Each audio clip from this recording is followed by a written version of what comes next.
जितने बड़े सपने होंगे उतनी बड़ी तकलीफ़ें होंगी और जितनी बड़ी तकलीफ़ें होंगी उतनी बड़ी कामयाबी होगी। तो कभी कोशिश करने से पीछे नहीं हटना, क्योंकि कोशिश करने वालों की कभी हार नहीं होती। जय हिंद प्यारे दोस्तों, मैं मेजर पंकज आप सभी का स्वागत करता हूं आईसीएस और मेजर पंकज डिफेंस एकेडमी के प्लेटफॉर्म पे। जैसा कि आज का जो टॉपिक रहेगा, सभी को ज्ञात है कि राष्ट्रीय मिलिट्री स्कूल जो आरएमएस के नाम से भी फेमस है, उसकी नोटिफिकेशन आ गई है और उसके फॉर्म्स आउट हो चुके हैं। और जो उसके बारे में जानकारी रहेगी उसके बारे में हम आपको डिस्कस करेंगे, आपको उस चीज़ों से अवगत कराएंगे कि फॉर्म्स जो निकले हैं कौन कौन सी क्लास के निकले हैं, क्या पैटर्न रहेगा, किस किस क्लास में कितनी सीट्स हैं, पैटर्न सब्जेक्ट्स क्या रहेंगे और डॉक्यूमेंट्स क्या क्या कैरी करने हैं। तो आज का जो टॉपिक है उसको शुरू करते हैं। जो नोटिफिकेशन है उसके बारे में शुरू करते हैं। सबसे पहले मैं आपको बताना चाहूँगा, पूरे इंडिया में भारत में 5 मिलिट्री स्कूल्स हैं। आपका चैल जो हिमाचल प्रदेश में है, आपके राजस्थान में 2 अजमेर और धौलपुर में है, और कर्नाटका में 2 बेलगाम और बेंगलुरु। ये आपके 5 टोटल मिलिट्री स्कूल्स हैं। और जनरली जो आपका आर्मी हेडक्वार्टर्स है, सेंट्रल मिनिस्ट्री है, सेंट्रल गवर्नमेंट है, उसके अंडर में ये फॉल करते हैं। और 90% 70% आपका अगर देखेंगे तो जो डिफेंस फोर्सेज से ओआर जेसीओ ऑफिसर्स हैं, उनके लिए ये, उनके वार्ड्स के लिए, उनके बच्चों के लिए ये सीट्स जनरली रजिस्टर्ड हैं। सबसे पहले देखते हैं इसकी रजिस्ट्रेशन कब शुरू हुई। तो सबसे पहले 10 तारीख से, यानी कि जो कल तारीख गई है, 10 सितंबर से फॉर्म्स आउट हो चुके हैं। और जो लास्ट डेट है फॉर्म फिल करने की वो 9 अक्टूबर है, यानी 1 महीने का समय है। और शाम के 8 बजे तक, यानी रात के 8 बजे तक आप फॉर्म कंप्लीट कर सकते हैं।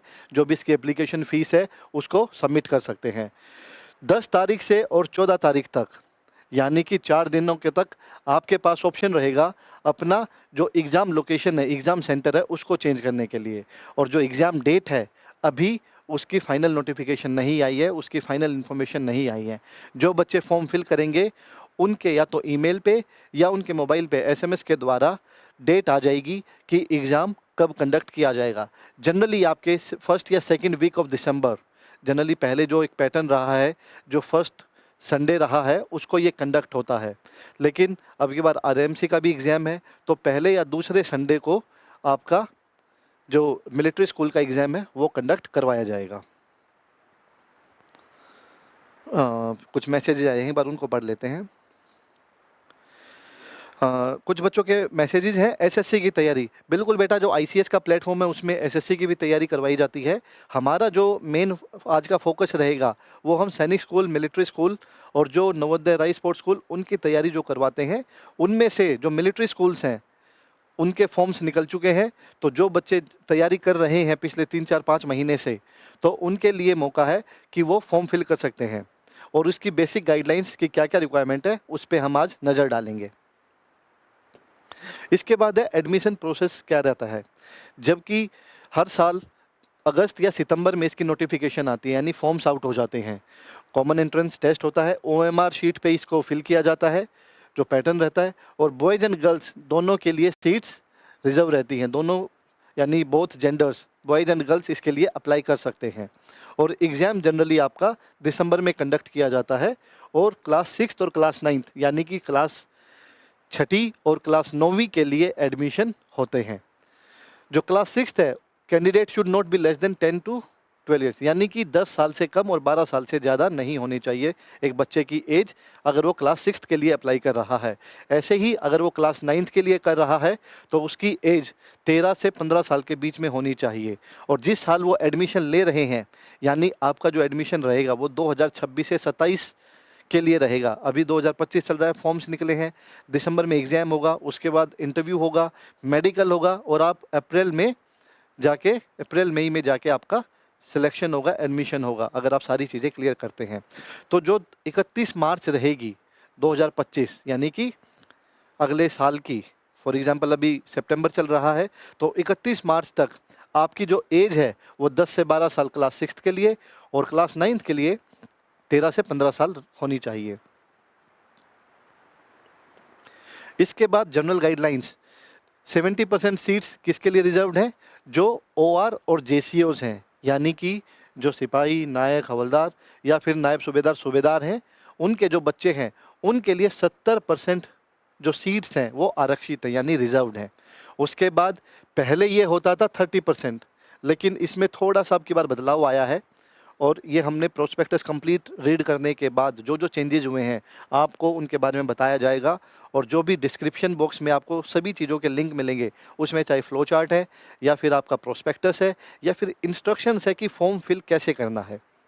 तो 20% सीट्स रिजर्व रहेंगी जो ऑफिसर्स के बच्चे हैं, आर्मी, नेवी, एयरफोर्स, यानी तीनों जो डिफेंस फोर्सेज हैं उसके जो ऑफिसर्स हैं उनके बच्चों के लिए 20% सीट्स रिजर्व्ड हैं, आरक्षित हैं। और इसमें दोनों में चाहे सिपाही हैं, नायक, हवलदार, नायब सूबेदार, सूबेदार, या फिर आपके जो ऑफिसर्स हैं चाहे वो रिटायर्ड भी हो चुके हैं, उनको भी ये फैसिलिटी मिलेगी, उनके बच्चे भी इसी कैटेगरी में फॉल करेंगे। और 10% जो सिविलियंस हैं उनके लिए आरक्षित रहेगी। और इसमें एक चीज़ और है, अगर ये 20% सीट्स फिल नहीं होती हैं तो वो सीट्स ऑटोमेटिकली सिविलियंस वाले कैटेगरी में चली जाएंगी। मान लीजिए 100 सीट्स हैं, 70% सीट 70 सीट्स आपकी हो गई जेसीओ ओआर के वार्ड्स के लिए, बच्चों के लिए, और 20% सीट्स हो गई ऑफिसर्स के बच्चों के लिए। अगर उसमें से 10 ही सीट्स फिल हो पाई तो बाकी की 10 सीट्स हैं वो आपके सिविलियंस के कैटेगरी में आ जाएगी। इसमें 50 seats are reserve for wards of service personnel killed in action, यानी कि जो शहीद हो चुके हैं किसी भी कारणवश या वॉर में या किसी एक्शन में, किसी ऑपरेशन में, उनके बच्चों के लिए 50 सीट्स आरक्षित रहती हैं, रिजर्व रहती हैं। उसके बाद आपकी 20% सीट्स ओबीसी एनसीएल यानी नॉन क्रीमी लेयर के लिए हैं, 15% शेड्यूल कास्ट के लिए, 7.5% एसटी सीट्स होती हैं जो आपकी हर एक कैटेगरी में फॉल करेंगी और ये आरक्षित हैं। 10% सीट्स यानी कि जो 10% सीट्स हैं are reserve for girls in all schools, जो 5 स्कूल हैं उनमें जितनी भी वैकेंसीज आएंगी उसमें से 10% सीट्स ऑटोमेटिकली गर्ल्स के लिए रिजर्व रहेंगी। इसमें एक चीज़ और बताऊंगा,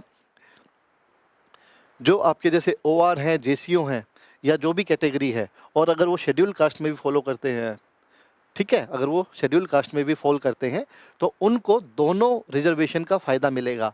जबकि सैनिक स्कूल के एग्ज़ाम में फॉर्म में ऐसा नहीं है, लेकिन मिलिट्री स्कूल का जो एग्ज़ाम है या जो फॉर्म्स हैं उसमें आपको दोनों रिजर्वेशन मिलेगी। फॉर एग्ज़ाम्पल अगर कोई ओआर या जेसीओ शेड्यूल कास्ट से बिलोंग करता है तो उनको ये फैसिलिटी भी मिलेगी, ये कैटेगरी रिजर्वेशन मिलेगी और ये रिजर्वेशन भी मिलेगी। तो इस तरह से उनके एग्ज़ाम क्लियर करने के चांसेस थोड़े से बढ़ जाते हैं। और जिस तरह आप देख रहे हैं कि सीट्स ओवरऑल काफ़ी कम रहती हैं क्लास 6 के लिए और 9th के लिए मिलिट्री स्कूल में, और उसमें भी रिजर्वेशन है, तो कंपटीशन बहुत ज़्यादा टफ होता है। और इसकी फ़ीस भी कंपैरेटिवली अदर स्कूल से, यानी कि चाहे वो सैनिक स्कूल हैं या फिर आपके वैसे बोर्डिंग स्कूल्स हैं, उनसे बहुत ही ज़्यादा कम रहती है। हमने डिस्क्रिप्शन बॉक्स में इसका प्रोस्पेक्टस लिंक दिया हुआ है, उसमें प्रोस्पेक्टस भी है, आप उसको कंप्लीट पूरा एक दिन लगा के पढ़िएगा। उसमें आपको कंप्लीट डिटेल्स, चाहे वो हॉस्टल फैसिलिटीज़, वहाँ पे क्या क्या क्लासेस का टाइम रहेगा, आपको क्या क्या चीज़ें कैरी करनी है, फ़ी स्ट्रक्चर, वो छुट्टियाँ कब होंगी, वो सारी डिटेल्स आपको प्रोवाइड की गई हैं प्रोस्पेक्टस में। इसके बाद क्लास 6 का जो एग्ज़ाम होता है उसका पैटर्न देख लेते हैं। 50 मार्क्स का इंग्लिश का एग्ज़ाम होगा, इंटेलिजेंस यानी रीजनिंग का 50, mathematics 50, GK and current affairs ये भी आपके 50 मार्क्स के रहेंगे। जो राइट साइड में हमने मिनिमम परसेंटेज टू क्वालिफाई, यानी कि इतने तो मिनिमम आपके इंडिविजुअल सब्जेक्ट में मार्क्स आने चाहिए, इतनी परसेंटेज आपको आनी चाहिए, तभी आपके बाकी पेपर चेक होंगे और उसके बाद ही आपकी कट ऑफ बनेगी। तो इंग्लिश में 35% आपकी मिनिमम मार्क्स चाहिए क्वालिफाई करने के लिए, बाकी सब में आपके 40% ईच हैं। जो बच्चे रिटन एग्ज़ाम क्लियर कर लेते हैं उनका फिर इंटरव्यू होगा।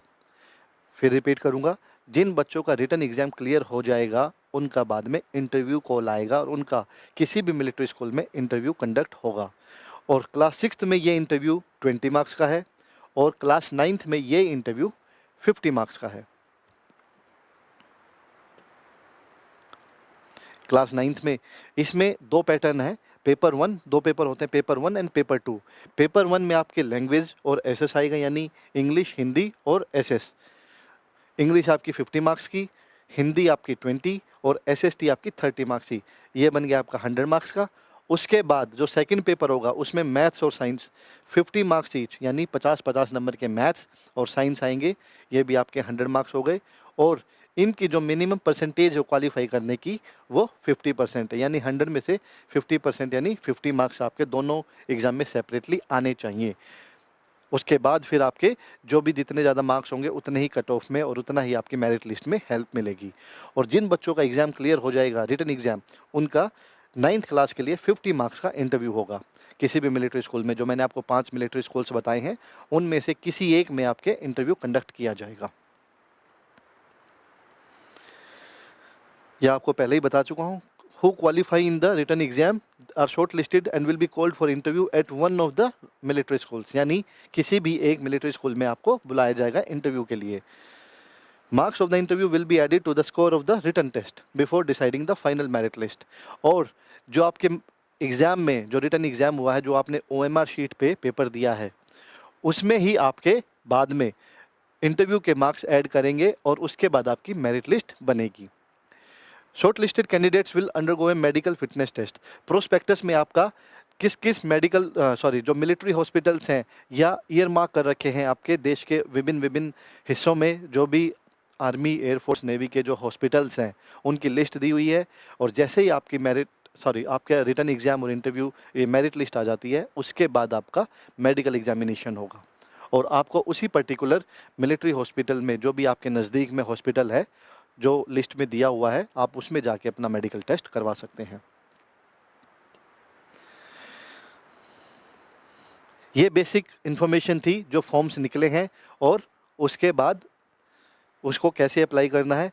सबसे पहले जाके प्रोस्पेक्टस को पढ़िएगा, उसके बाद इंस्ट्रक्शंस पढ़िएगा कि क्या चीज़ दी हुई है और क्या क्या उसमें फॉर्मेलिटीज़ मांगी गई हैं, क्या क्या डॉक्यूमेंट्स और क्या क्या फ़ोटो है, सिग्नेचर है, कितने साइज़ के, और उसको कैसे अप्लाई करना है। इसके लिए 1 से 2 दिन में हम आपको एक कंप्लीट वीडियो और प्रोवाइड करवाएंगे जिसमें आपको कि फॉर्म फिल कैसे करना है उसके बारे में जानकारी देंगे।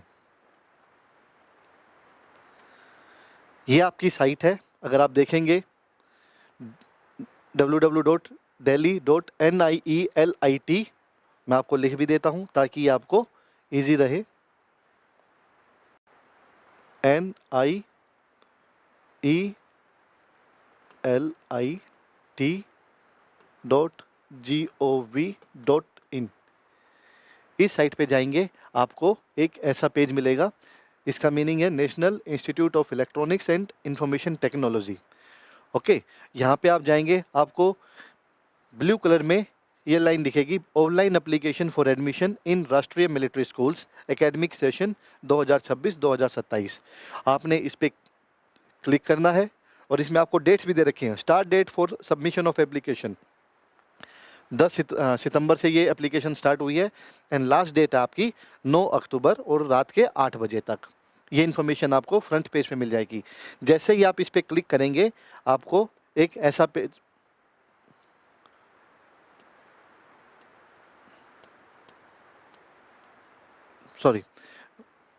एक ऐसा पेज दिखेगा। जैसे ही आप उस पर क्लिक करेंगे आपको ये पेज दिखाई देगा। इसमें आपका होगा instructions of filling application, new user registration, login already registered.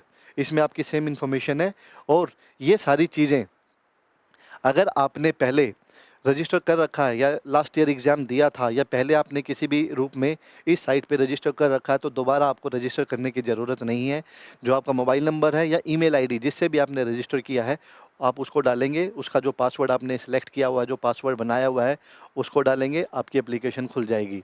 और जो फर्स्ट टाइम यूज़र हैं, न्यू यूज़र रजिस्ट्रेशन, जैसे ही आप इस पर क्लिक करेंगे आपको बेसिक डिटेल्स वाला एक पेज आ जाएगा। उसमें कैंडिडेट का नाम, father's name, mother's name, residence और जो बेसिक डिटेल्स हैं वो फिल करनी होगी। जैसे ही आप उसके लिए रजिस्टर करेंगे उसमें आपको एक अपनी ईमेल आईडी और उसके बाद एक पासवर्ड उसको नोट कर लीजिएगा, ताकि क्योंकि समय समय पे जो भी इन्फॉर्मेशन आएगी आपको इसके थ्रू ही प्रोवाइड करवाई जाएगी। तो आपको जो पासवर्ड है और जो भी मोबाइल नंबर और ईमेल आईडी है उसको संभाल के रखना है जो चलते हुए हों, क्योंकि सारी इन्फॉर्मेशन आपकी ईमेल या मोबाइल नंबर पे प्रोवाइड करवाई जाएंगी, चाहे वो सेंटर से रिलेटेड है या फिर वो आपका एग्ज़ाम की जो डेट रहेगी उसकी नोटिफिकेशन, वो आपको सारे उसी मैसेजेस पे प्रोवाइड करवाई जाएंगी। जो डॉक्यूमेंट्स हैं जो आपको ऑलरेडी कैरी करने हैं, और जब फॉर्म फिल करेंगे उस टाइम पे आपका एक फ़ोटोग्राफ, वो आपका इंस्ट्रक्शंस में दिया हुआ है कितने साइज़ का फ़ोटोग्राफ रहेगा, कितने साइज़ के सिग्नेचर रहेंगे। और ये डॉक्यूमेंट्स जो आपको जब आपका रिटन एग्ज़ाम क्लियर हो जाएगा उस टाइम पे ओरिजिनल में ये डॉक्यूमेंट्स लेके जाने हैं। इसमें आपका जो ओबीसी क्रीमी लेयर है, कैंडिडेट विल अप्लाई, जनरली क्या होता है जैसे ओबीसी का दिया हुआ था 27% रिजर्वेशन, लेकिन वो उन्हीं का ही है जो नॉन क्रीमी लेयर में आते हैं। जो ओबीसी क्रीमी लेयर में आते हैं वो जनरल कैटेगरी में ही फॉर्म फिल कर सकते हैं, ठीक है। उसके बाद proof of date of birth, obviously जो आपका डेट ऑफ बर्थ है जो कॉम्पिटेंट अथॉरिटी से है, और जैसा कि मैंने आपको बताया 90% जो सीट्स हैं वो आपकी जेसीओ ओआर और ऑफिसर्स के बच्चों के लिए है। तो यूनिट में चाहे वो नेवी हो, आर्मी हो, एयरफोर्स हो, उसमें पार्ट 2 ऑर्डर होता है। उसमें जब भी कोई बच्चा मतलब परिवार में शामिल होता है तो उसके एक आपका हॉस्पिटल से बर्थ सर्टिफिकेट बनता है और उसका फिर पार्ट 2 ऑर्डर करवाया जाता है, तो उसकी कॉपी लगेगी, उसको उस कॉपी को कैरी करना है। उसके बाद कास्ट सर्टिफिकेट, जैसे मैंने बताया ओबीसी, एससी, एसटी, वो आपका पास ओरिजिनल होना चाहिए। उसके बाद medical fitness certificate from military hospital, जो मिलिट्री हॉस्पिटल्स की लिस्ट दी हुई है प्रोस्पेक्टस में, उसमें से किसी एक में आप जाके अपना जब मेडिकल टेस्ट करवाएंगे उसके बाद वो फिटनेस सर्टिफिकेट मिलेगा, वो आपके पास ओरिजिनल में होना चाहिए। उसके बाद ट्रांसफ़र सर्टिफिकेट, जिसको एसएलसी बोलते हैं, फ्रॉम लास्ट स्कूल, जब आप ये क्लियर कर लेंगे, जब आपका नाम मेरिट लिस्ट में आ जाएगा उसके बाद आपको ये सारे डॉक्यूमेंट्स ओरिजिनल में लेके और जिस स्कूल में आपका एडमिशन हुआ है वहाँ पे ये सबमिट करने हैं। कैरेक्टर सर्टिफिकेट, ट्रांसफ़र और कैरेक्टर सर्टिफिकेट आपके जो प्रीवियस स्कूल होगा वहाँ से आपको प्रोवाइड, वहाँ से लेके और न्यू मिलिट्री स्कूल में सबमिट कराने हैं। तो जनरली कल ये फॉर्म निकले थे, लास्ट डेट 9 अक्टूबर है, और 1 से 2 दिन लगा के पहले प्रोस्पेक्टस पढ़िएगा। जो जो डॉक्यूमेंट्स आपके नहीं बने हुए हैं और आप उस कैटेगरी में फॉल करते हैं उसको बनवा लीजिए। अभी समय है लगभग 1 महीने का, आपके 3 से 4 दिन में, 5 दिन में फॉर्म जो सर्टिफिकेट है वो रेडी हो जाएंगे और उसके बाद आप फॉर्म फिल कीजिएगा। उसके बावजूद भी अगर आपको कोई डाउट लगता है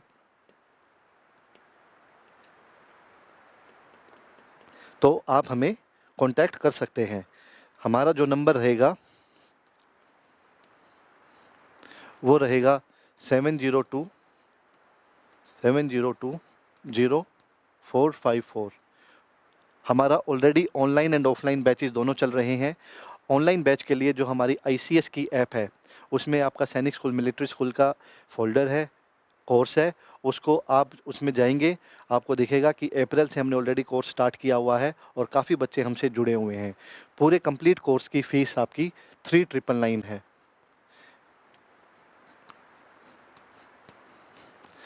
जो बच्चे अभी तक इस कोर्स को नहीं ले पाए हैं आप इस कोर्स को परचेज कर सकते हैं। और जो भी बच्चे चाहते हैं सैनिक स्कूल, मिलिट्री स्कूल में, क्योंकि दिसंबर में आपका मिलिट्री स्कूल का एग्ज़ाम हो जाएगा और जनवरी में आपका सैनिक स्कूल का एग्ज़ाम हो जाएगा, और जो सिलेबस हमारा पहले हो चुका है उसकी वीडियोज़ आपको उसी कैप्सूल में प्रोवाइड करवा दी जाएगी। जो हमारे लेक्चर्स पहले हो चुके हैं, सिलेबस हो चुका है, वो वीडियोज़ आपको अवेलेबल हो जाएंगी, और जब रिवीजन होगी तो वो सारे टॉपिक्स दोबारा आपको रिवाइज़ करवाए जाएंगे। इसके अलावा आप इस नंबर पे भी कांटेक्ट कर सकते हैं। और अगर आपको ऑफलाइन क्लासेस के लिए अगर कांटेक्ट करना है तो आप द G21 स्कूल या मेजर पंकज डिफेंस एकेडमी, और इन दोनों नंबर पे आप कांटेक्ट कर सकते हैं। और आपकी कोई भी क्वेरी हो, चाहे वो एज रिलेटेड है, कास्ट रिलेटेड है, सिलेबस से है, या और भी आपको कोई लगता है कि आप किसी चीज़ में आपको कोई प्रॉब्लम आ रही है, तो आप हमें कॉन्टैक्ट करके अपनी उस समस्या को दूर कर सकते हैं। जसवीर जी का है एज, मैंने आपको बताया क्लास 6 के लिए 10 से 12 साल के बीच में बच्चे की उम्र होनी चाहिए। 9th के लिए 13 से 15 साल, और जिस साल बच्चा जाएगा, जैसे अगले साल जाएगा 2026-27 के लिए, तो 31 मार्च 2025 तक बच्चे की उम्र 10 से 12 साल छठी क्लास के लिए, और 9th के लिए 13 से 15 साल के बीच में होनी चाहिए। लड़का और लड़की दोनों के लिए सीट्स अवेलेबल हैं और आप अपने बच्चे की अच्छे से तरीके से तैयारी करवा सकते हैं। इसी के साथ आज का जो सेशन है वो समाप्त करते हैं। 1 से 2 दिन में आपको complete video step by step की फॉर्म कैसे फिल करना है, पहले कौन सा स्टेप आएगा, फिर क्या आएगा और उसमें क्या फिल करना है, वो सारी चीज़ें आपको प्रोवाइड करवाई जाएगी। Till then take care. जय हिंद, जय भारत।